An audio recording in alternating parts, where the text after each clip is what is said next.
IPS PV Sunil Kumar సాధారణంగా ఆంధ్రప్రదేశ్లో పరిచయం అవసరం లేని పేరు. ముఖ్యంగా జగన్మోహన్ రెడ్డి ముఖ్యమంత్రిగా ఉన్న సమయంలో సిఐడి ఏడీజీగా వ్యవహరిస్తూ జగన్మోహన్ రెడ్డి అడుగులకు మడుగులొత్తినటువంటి అధికారి. అన్నిటికంటే ముఖ్యంగా అప్పుడు ఎంపీగా ఉన్నటువంటి రఘురామకృష్ణరాజుని కస్టోడియల్ టార్చర్ చేసిన కేసులో ప్రధాన ఆరోపణలు కూడా ఎదుర్కొంటున్నటువంటి వ్యక్తి. ప్రస్తుతం కూటమి ప్రభుత్వం వచ్చిన తర్వాత వివిధ ఆరోపణల నేపథ్యంలో సస్పెండ్ అయ్యాడు. అయితే పివి సునీల్ ప్రస్తుత చర్యలు చూస్తుంటే తన పదవికి రాజీనామా చేసి, అంటే తన సర్వీసు ఉద్యోగానికి రాజీనామా చేసి రాజకీయాల్లోకి ఎంట్రీ ఇవ్వబోతున్నాడంటే కొంచెం అటు ఇటుగా అవుననే సమాధానం వస్తుంది. ఎందుకనంటే వాస్తవానికి ఇప్పుడు కూటమి ప్రభుత్వం వచ్చిన తర్వాత ఎందుకు సస్పెండ్ చేసింది అంటే గతంలో ప్రభుత్వ అనుమతి లేకుండా అనేక సందర్భాల్లో విదేశీ పర్యటనకు వెళ్ళి నిబంధనలు ఉల్లంఘించారు. అప్పట్లో జగన్మోహన్ రెడ్డి ముఖ్యమంత్రి కాబట్టి అడ్డు అదుపు లేకుండా విదేశీ పర్యటన చేశారు. దాని మీద సస్పెండ్ చేయడం జరిగింది. అదే కాకుండా గతంలో అగ్నిమాపక శాఖలో పనిచేసినప్పుడు కొంత అవినీతి ఆరోపణలు ఎదుర్కొన్నాడు.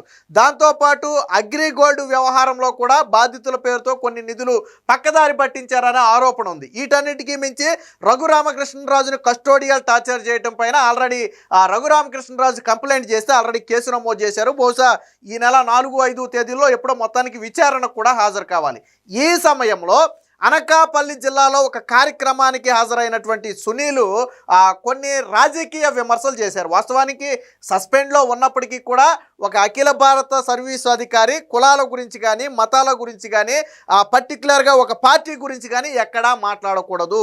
అవి సర్వీసు నిబంధనలను ఉల్లంఘించడమే అవుతుంది. కానీ నిన్న పివి సునీలు కులాల గురించి మాట్లాడారు. ముఖ్యంగా కాపులు దళితులను అనే పేర్లను మెన్షన్ చేస్తూ ఒక రకంగా కాపు సామాజిక వర్గాన్ని ఇప్పుడు కూటమి నుంచి దూరం చేయడానికి జగన్మోహన్ రెడ్డి పన్నిన ఎత్తుగడలో భాగమేనా అనే అనుమానం కూడా కలుగుతుంది. ఏమన్నారంటే మీ కాపు నాయకుడిని మీరు ముఖ్యమంత్రి చేసుకోండి, మా దళితుల్లో ఒకరిని ఉప ముఖ్యమంత్రి చేయండి.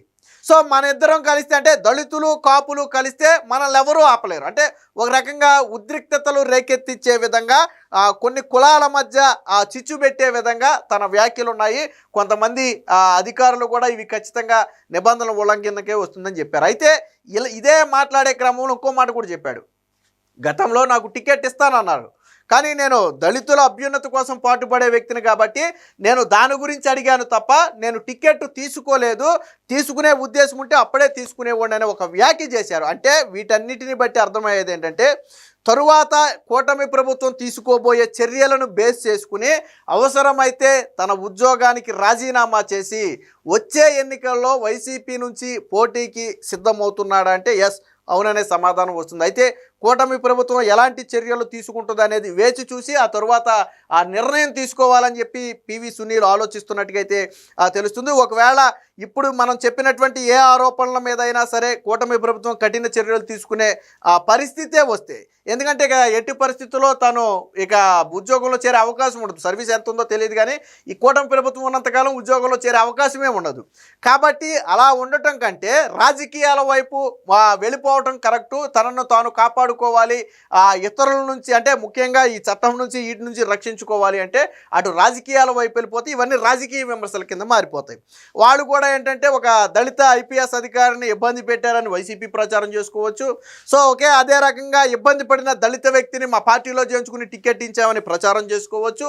ఇటు సునీల్కు కూడా ఇబ్బంది లేకుండా ఉంటుంది. కాబట్టి ఆ ఆలోచన కూడా కొంతమంది సన్నిహితుల వద్ద చేసినట్టుగా ఇటీవల కొన్ని వార్తలు అయితే వచ్చాయి. వాటిని కొట్టిపారేయక ముందే నిన్న నాకు టికెట్ ఇస్తానన్నా కానీ నేను పోటీ చేయలేదనే ఒక వ్యాఖ్య చేయటం, అలాగే ఇండైరెక్ట్గా కానీ డైరెక్ట్గా కానీ ముఖ్యమంత్రి లేదా పదవుల గురించి రాజకీయాల గురించి బహిరంగ సభల్లో మాట్లాడటం, ఇవన్నీ కూడా ఖచ్చితంగా వచ్చే ఎన్నికల నాటికి వైసీపీ తరపున చేరి ఎన్నికల్లో పోటీ చేయాలని ఆలోచిస్తున్నట్టు తెలుస్తుంది. వాస్తవానికి ఇలాంటి వివాదాస్పద అధికారులకు వైసీపీ ఎప్పుడు అండగానే నిలబడదు. ఎందుకంటే గతంలో గోరంట్ల మాధవ్ సీఐగా ఉన్నప్పుడు అప్పట్లో జేసీ ప్రభాకర్ రెడ్డి మీద అనుకుంటా రెచ్చిపోయి తొడలు కొట్టినందుకు తీసుకొచ్చి ఎంపీ సీట్ ఇచ్చారు, గెలిపించారు. ఆ తర్వాత మనం ఏం చూసాం, ఒకటి కియాలోనేమో మేసం మేలేసి తొడలు కొట్టాడు, తర్వాత ఏమో వీడియోలు వచ్చాయి కదా బయటికి, మనం చూసాం కదా బట్టలు లేకుండా గోరంట్ల మాధవులు వీడియోలు వచ్చాయి. సో అంటే ఎలాంటి పరిస్థితి ఉందో మనం చూసాం. బట్ అలాంటి వాళ్ళనే జగన్మోహన్ రెడ్డి కూడా సపోర్ట్ చేస్తాడు. ఇప్పుడు పివి సునీల్కి వైసీపీ పార్టీలో కావచ్చు లేదా జగన్మోహన్ రెడ్డికి దగ్గర కావచ్చు సానుభూతి ఉంది. ఎందుకంటే ఆ రోజు జగన్మోహన్ రెడ్డి నువ్వు పలానా వ్యక్తిని ఇబ్బంది పెట్టు అంటే చాలు అర్ధరాత్రి గోడ దూకెళ్ళి ఇబ్బంది పెట్టేస్తాడు. నువ్వు పలానా వ్యక్తి జోలికి వెళ్ళొద్దు అంటే ససేమిరా వాళ్ళ జోలికి వెళ్ళడు. ఎందుకంటే గతంలో హైకోర్టు సుప్రీంకోర్టు న్యాయమూర్తుల మీద వైసీపీ కార్యకర్తలు అత్యంత దారుణమైన వ్యాఖ్యలు చేస్తే దాన్ని హైకోర్టు సీరియస్గా తీసుకుని వాళ్ళందరి మీద చర్యలు తీసుకోమంటే వాళ్ళు ఎక్కడున్నారో మాకు తెలియదని చెప్పాడు. సిఐడి కోర్టులో ఇచ్చిన సమాధానం ఏంటో తెలుసా? వాళ్ళ ట్రేస్ అవ్వట్లేదు, వాళ్ళ అడ్రస్సులు ట్రేస్ అవ్వట్లేదు, ఎక్కడున్నారో మాకు తెలియదని చెప్పారు. చెప్తే అప్పుడు హైకోర్టుకి అర్థమైంది మీరు కలిసి డ్రామాలు ఆడుతున్నారో ఉండండి మీ సంగతి ఇలా కాదని దాన్ని సిబిఐకి ఇస్తే 18 మందిని ముక్కుబిండి విదేశాల్లో ఉన్న వాళ్ళని సైతం తీసుకొచ్చి బొక్కలో వేసింది. స్టిల్ ఈ రోజుకి ఆ కేసుల చుట్టూ ఇంకా తిరుగుతున్నారు వాళ్ళు. అంటే కావాలంటే అర్ధరాత్రి కొల్లు రవీంద్ర లాంటి వాళ్ళు అర్ధరాత్రులు గోడలు దూకెళ్ళి తలుపులు బద్దలు కొట్టి అరెస్ట్ చేస్తారు. వద్దనుకుంటే వాళ్ళ జోలికి పోరు. ఆ రకంగా ఆ వైసీపీ కార్యకర్తలకు కావచ్చు జగన్మోహన్ రెడ్డి కావచ్చు అత్యంత విధేయుడిగా ముద్రపడింది. కాబట్టి ఆ పార్టీలో ఇతనికంటూ కొద్ది సానుభూతి ఉంది. సరే ప్రజల్లో ఎలా ఉందనేది పక్కన పెడితే ఆ పార్టీలో సానుభూతి ఉంది కాబట్టి దాన్ని రాజకీయ అవకాశంగా మలుచుకోవాలని ప్రయత్నం చేస్తున్నట్టుగా తెలుస్తుంది. జగన్మోహన్ రెడ్డికి కూడా ఇది కలిసి వచ్చే అంశంగా మారుతుంది కాబట్టి జగన్మోహన్ రెడ్డి కూడా చేరదీస్తాడు అనే నమ్మకంతో అయితే ఉన్నట్టుగా తెలుస్తుంది. ఎందుకంటే నేను చెప్పినట్టుగా జగన్మోహన్ రెడ్డి దగ్గర కొంత మనోడి మీద కొంత సాఫ్ట్ కార్నర్ ఉంది. అలాగే వైసీపీ కార్యకర్తల్లో కూడా ఆ రోజుల్లో పాపం టీడీపీని బాగా ఇబ్బంది పెట్టాడు కోవలో వాళ్ళకు కూడా కొంత సాఫ్ట్ కార్నర్ ఉంది కాబట్టి ఆ రకంగా తీసుకునే ప్రయత్నం జరుగుతుంది. అయితే నిన్న కొన్ని వ్యాఖ్యలు చేశాడు. ఆ వ్యాఖ్యలు ఏంటి అనేది ఒకసారి చూద్దాం. మీ కాపు నాయకుడిని ముఖ్యమంత్రి చేసుకోండి, మా దళిత నేతల్లో ఒకరిని ఉప ముఖ్యమంత్రి చేయండి, నాకు టికెట్ ఇచ్చిన దళిత వాడ కోసం వదులుకున్న ఐపీఎస్ అధికారి సునీల్ కుమార్ వివాదాస్పద వ్యాఖ్యలు. అఖిల భారత సర్వీసు అధికారిగా ఉంటూ రాజకీయ నాయకుడి తరహాలో ప్రకటనలు. అందుకనే చెప్పింది ఈ వ్యాఖ్యలు అయిన తర్వాత ఒక రకంగా కాపు సామాజిక వర్గాన్ని ఇప్పుడు కూటమి నుంచి దూరం చేస్తే, పవన్ కళ్యాణ్ సామాజిక వర్గాన్ని కూటమి నుంచి దూరం చేస్తే వచ్చే ఎన్నికల్లో కూటమి గెలవడం కష్టంగా మారుతుందనేది జగన్మోహన్ రెడ్డి ఎత్తికాడు. ఎందుకంటే జగన్మోహన్ రెడ్డి ఒకటి ఫిక్స్ అయిపోయాడు, వచ్చే ఎన్నికల్లో కూడా వీళ్ళు కలిసి వెళ్తారు, అందులో నో డౌట్. వాళ్ళని విడదీయటం అనేది జరగదు. ఎందుకంటే ఎన్నికలకు 2 ఏళ్ల ముందు నుంచి ప్రయత్నం చేస్తున్నాడు, ఎన్నికల తర్వాత 2 ఏళ్ళు ప్రయత్నం చేశాడు. బట్ అది సాధ్యమయ్యే విషయం కాదు. పదే పవన్ కళ్యాణ్ కావచ్చు చంద్రబాబు గారు కావచ్చు ఇంకొక 2-3 దఫాలు మేము కలిసే ముందుకెళ్తామని చెప్పి స్వయంగా ఇద్దరు కూడా ప్రకటన చేస్తున్నారు. కాబట్టి జగన్మోహన్ రెడ్డి స్ట్రాటజీ ఏంటంటే పవన్ కళ్యాణ్ బయటకు రాడు కాబట్టి ఆ సామాజిక వర్గాన్ని ఏదో ఒక విధంగా దూరం చేయాలి. కాబట్టి ఏం చేయాలి, ఇలాంటి వ్యక్తులతో దీని గురించి మాట్లాడించాలి. అందులో భాగమే ఇది అనేది ఇప్పుడు రాజకీయ విశ్లేషకులు భావిస్తున్నారు. రాష్ట్ర ప్రభుత్వ అనుమతి లేకుండా పదే విదేశీ పర్యటనలకు వెళ్లారనే అభియోగంపై సస్పెన్షన్కు గురైన శాసనసభ ఉపసభాపతి రఘురామకృష్ణరాజును వైకాపా హయాంలో సిఐడి కస్టడీలో అంతమొందించేందుకు యత్నించాడనే కేసులో ప్రధాన నిందితుడిగా ఉన్న సీనియర్ ఐపీఎస్ అధికారి పివి సునీల్ కుమార్ రాజకీయ పరమైన వివాదాస్పద వ్యాఖ్యలు ప్రకటనలతో మరోసారి వార్తలోకి ఎక్కారు. అనకాపల్లి జిల్లా చోడవరం మండలం గాంధీ గ్రామంలో ఆదివారం జరిగిన డాక్టర్ బిఆర్ అంబేద్కర్ విగ్రహావిష్కరణ సభలో ఆయన చేసిన వ్యాఖ్యలు అఖిల భారత సర్వీసు నియమావళి ఉల్లంఘనేనని విశ్రాంత ఐఏఎస్ అధికారులు అభిప్రాయపడుతున్నారు. ఏమన్నాడో చూడండి. మీ కాపు నాయకుడిని మీరు ముఖ్యమంత్రిని చేసుకోండి, మా దళిత నాయకుడిని ఉప ముఖ్యమంత్రిని చేయండి, మా హర్ష కుమారు, మా విజయ్ కుమారు, మా జడా శ్రావణ్ కుమారులలో ఒకరిని ఉప ముఖ్యమంత్రిని చేయండి. 2 ఏళ్లలో దిగిపోయే ఉప ముఖ్యమంత్రి కాదు, 5 ఏళ్లు ఉండే పదవి కావాలి అని సునీల్ పేర్కొన్నారు. రాష్ట్రంలో ప్రధానమైన అత్యధిక జనాభా ఉన్న అధికారం కోసం ప్రయత్నిస్తున్న అందులో చాలా వరకు విజయం సాధించిన కులం సామాజిక వర్గం వారు మనలో కలిస్తే మన బలం రెట్టింపు అవుతుంది. మన డిమాండ్కు సహకరించాలని కాపు సోదరులను కోరండి, అందరిని కలుపును పోయి అందరికీ మన ఎజెండా ఏంటో తెలియజేయండి అంటే క్లియర్ కట్ పొలిటికల్ ఎజెండాతో చేసినటువంటి వ్యాఖ్యలు. ఇదేదో మాట్లాడే క్రమంలో తడబడి ఒక మాట మాట్లాడటమో లేదా అన్ఎక్స్పెక్టెడ్గా వచ్చిన వ్యాఖ్య కాదు. క్లియర్ కట్ పొలిటికల్ ఎజెండాతో మాట్లాడు ఒక రాజకీయ నాయకుడు ఎలా అయితే మాట్లాడతాడో అదే విధంగా మాట్లాడాడు. అంటే ఇంటెన్షన్ క్లియర్.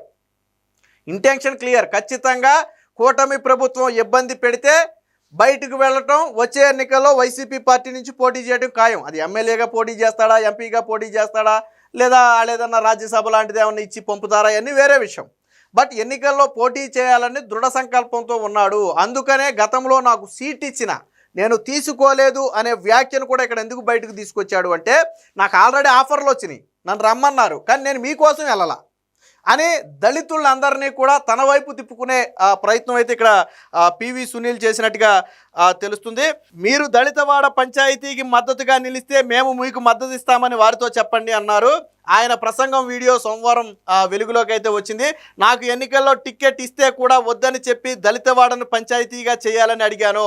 నేను టికెట్ వదులుకుంటే చేస్తామని హామీ లభించిందని చెప్పి తన గురించి తాను ఒక రకంగా సెల్ఫ్ డబ్బా అంటాం కదా, అలా సెల్ఫ్ డబ్బా కొట్టుకునే ప్రయత్నం చేశాడు. అయితే ఈ వ్యాఖ్యల్ని రఘురామకృష్ణరాజు అయితే కేంద్రానికి ఫిర్యాదు చేశారు. అఖిల భారత సర్వీసు నిబంధనలకు విరుద్ధంగా ఇలాంటి వ్యాఖ్యలు చేసినటువంటి పివి సునీల్ని వెంటనే సర్వీస్ నుంచి రిమూవ్ చేయాలని చెప్పి రఘురామకృష్ణరాజు డిమాండ్ చేస్తూ కేంద్రానికి కూడా ఫిర్యాదు చేయడం జరిగింది. వాస్తవానికి ఇదే రఘురామకృష్ణరాజు పెట్టినటువంటి కేసులో ఈ నెల 4వ తేదీన విచారణకు హాజరు కావాలి. ఎందుకంటే గతంలో కస్టోడియల్ టార్చర్ చేయడమే కాకుండా నన్ను చంపాలని ప్రయత్నం చేశాడనే కోణంలో రఘురామకృష్ణరాజు కేసు అయితే పెట్టారు. దాని మీద ఆల్రెడీ నమోదైంది. సో మొత్తంగా పివి సునీల్ రాజకీయాల్లో అడుగులు వేయటానికి రంగం సిద్ధం చేసుకుంటున్నట్టుగా తెలుస్తుంది. బట్ కూటమి చర్యలు తీసుకున్న తర్వాత బయటకు వస్తే సానుభూతి వద్దు. అలా కాకుండా తన సస్పెన్షన్లో ఉండగా తనంతటా తాను నేను రాజీనామా చేసి వెళ్ళిపోతారంటే అది ఎవరు పెద్దగా పట్టించుకోరు. బట్ కూటమి ఏదైనా యాక్షన్ తీసుకుంటే అది ఇప్పుడు మనం చెప్పుకున్నట్టుగా విదేశీ పర్యటనల నేపథ్యంలో కావచ్చు, లేదా అగ్రిగోల్డ్కి సంబంధించి జరిగినటువంటి స్కాముకు కావచ్చు, లేదా అగ్నిమాపక శాఖలో పనిచేసినప్పుడు చేసినటువంటి స్కామ్కు సంబంధించి కావచ్చు, లేదా ఇప్పుడు రఘురామకృష్ణరాజు పెట్టిన కేసుకు సంబంధించి కావచ్చు, ఇందులో దేని మీదైనా చర్యలు తీసుకుంటే దాన్ని వంకగా చూపి ఒక నిజాయితీపరుడైన ఐపీఎస్ అధికారిని వేధించారు, ఒక దళితుడిని వేధించారని చెప్పి దాన్ని విక్టిమ్ కార్డుగా వాడి బయటికి వెళ్ళిపోయి జగన్మోహన్ రెడ్డి పంచన చేరే ప్రయత్నం అయితే జరుగుతున్నట్టుగా విశ్లేషకులు భావిస్తున్నారు. ఏది ఏమైనా మొత్తంగా పివి సునీల్ చేసినటువంటి ఈ వ్యాఖ్యలు అనేవి పూర్తిగా రాజకీయ దుమారాన్ని అయితే లేపుతున్నాయి. మరి దీన్ని కూటమి ప్రభుత్వం ఎలా తీసుకుంటుంది, జగన్మోహన్ రెడ్డి దీని మీద ఎలా స్పందిస్తాడు, లేదా కేంద్ర ప్రభుత్వం ఏ విధంగా స్పందిస్తుంది అనేది మాత్రం వేచి చూడాలి.